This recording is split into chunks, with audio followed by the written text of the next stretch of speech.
21 जून को अंतर्राष्ट्रीय योग दिवस है। प्रधानमंत्री नरेंद्र मोदी योग दिवस को लेकर देश को संबोधित कर रहे हैं। मैं शहीदों के परिवारों को भी ये विश्वास दिलाता हूं कि पूरा देश उनके साथ है, पूरा देश उन्हें नमन करता है। साथियों, पूर्वी लद्दाख में जो हुआ उसको लेकर आपने रक्षा मंत्री जी और विदेश मंत्री जी को सुना भी और प्रेजेंटेशन को भी देखा। न वहां कोई हमारी सीमा में घुस आया है,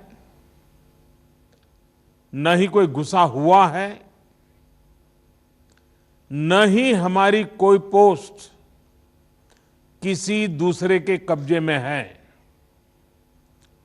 लद्दाख में हमारे 20 जाबाज शहीद हुए, लेकिन जिन्होंने भारत माता की तरफ आंख उठाकर देखा था, उन्हें वो सबक सिखा कर गए हैं। उनका ये शौर्य, ये बलिदान हमेशा हर भारतीय के मन में अमिट रहेगा। साथियों, निश्चित तौर पर चीन द्वारा एलएसी पर जो किया गया है, उससे पूरा देश आहत है, आक्रोशित है। ये भावना हमारी इस चर्चा के दौरान भी आप सबके माध्यम से बार बार प्रकट हुई है।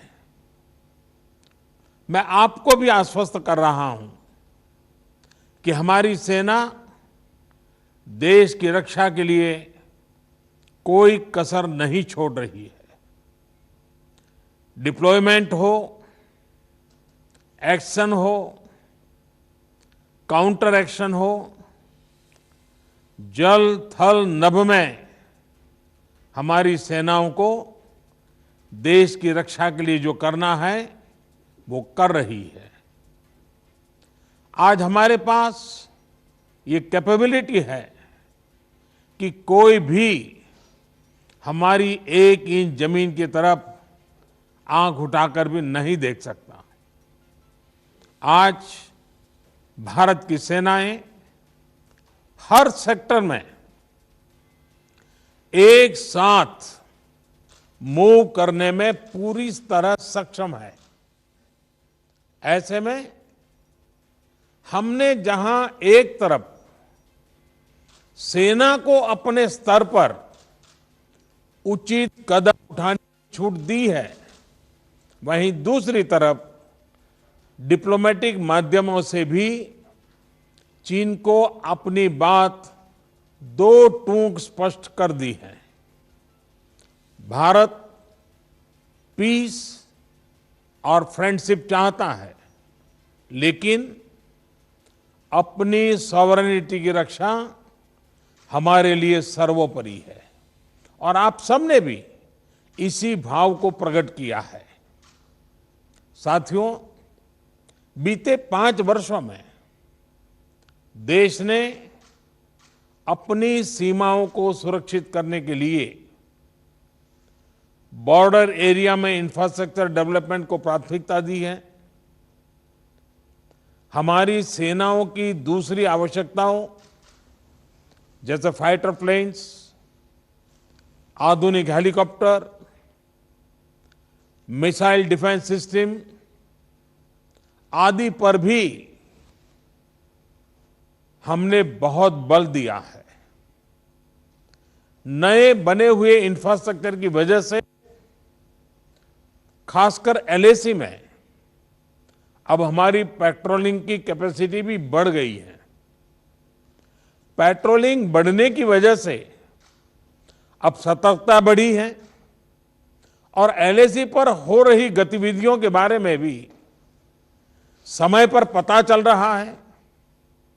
जिन क्षेत्रों पर पहले बहुत नजर नहीं रहती थी, अब वहां भी हमारे जवान अच्छी तरह से मॉनिटर कर पा रहे हैं, रिस्पॉन्ड भी कर पा रहे हैं।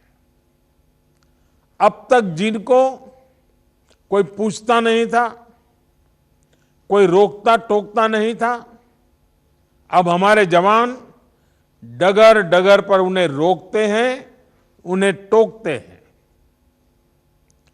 बेहतर हो रहे इंफ्रास्ट्रक्चर से एक मदद ये भी मिली है कि हमारे जवान जो उस कठिन परिस्थिति में वहां तैनात रहते हैं, उन्हें साजो सामान पहुंचाने में आसानी हुई है।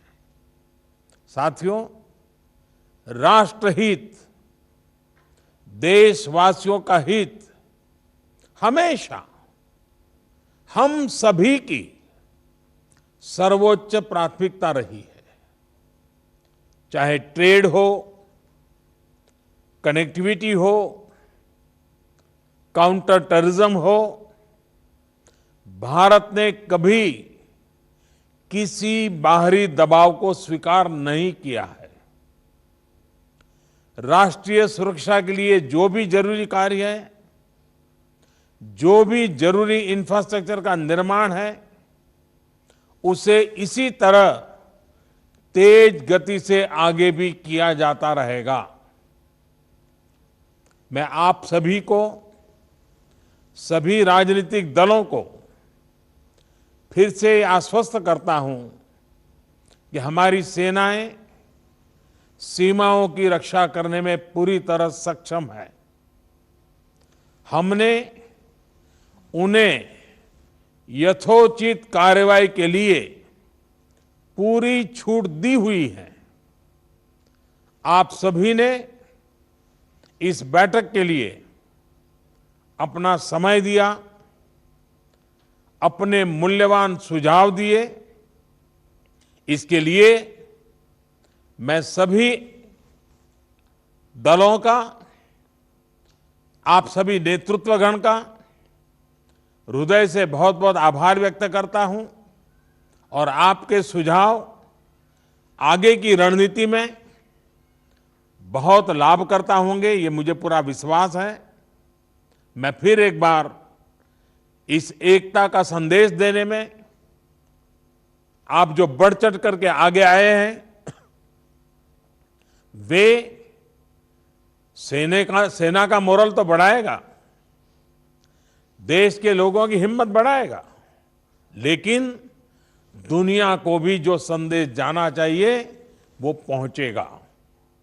और इसलिए आज की मीटिंग में आपकी सकारात्मक भूमिका का बहुत मूल्य है, उसका बहुत ऐतिहासिक महत्व है। और इसलिए भी आप सभी अभिनंदन के अधिकारी हैं। मैं फिर एक बार आप सबका धन्यवाद करता हूं। नमस्कार। बैठक खत्म होने के बाद प्रधानमंत्री नरेंद्र मोदी जो हैं, उन्होंने सभी दलों के जो प्रतिनिधि या नेतागण जो शामिल थे इस सर्वदलीय बैठक में, उनका धन्यवाद दिया है। साथ ही साथ जिस तरीके से प्रधानमंत्री नरेंद्र मोदी ने बताया है कि न तो हमारी ज़मीन पर कोई कब्जा है, न ही सीमा में किसी ने प्रवेश किया है। सेना को उचित कदम उठाने की छूट हमने दे रखी है। बॉर्डर एरिया में इंफ्रास्ट्रक्चर को बढ़ावा दिया गया है और यही वजह है कि पेट्रोलिंग अब जो है वो ज़्यादा की जा रही है, जिस वजह से तमाम वैसे इलाके जहां पहले सेना के लिए मुश्किलों का सामना करना पड़ता था, वहां निगरानी करना, लेकिन अब चप्पे चप्पे पर हमारी नज़र है। LAC में भी पेट्रोलिंग जो है वो बढ़ी है। सेना सीमा की रक्षा करने में सक्षम है और जिस तरह से आज जिस सर्वदलीय बैठक में तमाम पार्टियां शामिल हुई हैं, उन्होंने जो सुझाव दिए हैं, उन सुझाव को हम ध्यान रखेंगे आगे की रणनीति तैयार करने में। इससे न सिर्फ सेना का हौसला अफजाई होगा, बल्कि एक मूड पता चलता है कि पूरा देश इस वक्त एक साथ है।